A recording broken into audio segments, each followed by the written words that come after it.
sa'yo. Pero may kapalit siyang tanong. Ang tanong ay, single ka ba? Joke lang. Hindi, no, that's just a joke. At rin totoong tanong, kita ka reaction mo eh. Kung bibigyan ka ng chance na mag-invent ng high-tech na payong, anong klaseng payong at ano yung special features nito? May aircon yung payong. May instant aircon kasi mainit. Ayan kayo dahil dyan, sayo-sayo na po to. Ayan, so wish ko lang. Thank you so much.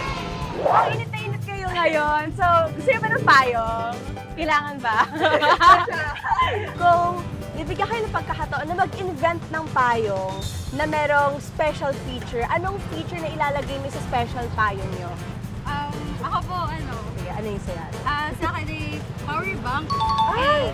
Yeah, power bank na may cord. Kasi lagi namin natin dala yung payo. Madalas. Ay, perfect. 2-in-1, may kasamang charging socket. Okay. Yung sa'yo naman? Yung sa akin naman po, siguro self-defense, like pepper spray. Pero paano yung pag meron, tapos example, bubuksan mo, accidentally ikaw yung na-spray. Nagiging reaction mo. Parang mas serious nung sa kanila. Sa akin po, siguro, aircon.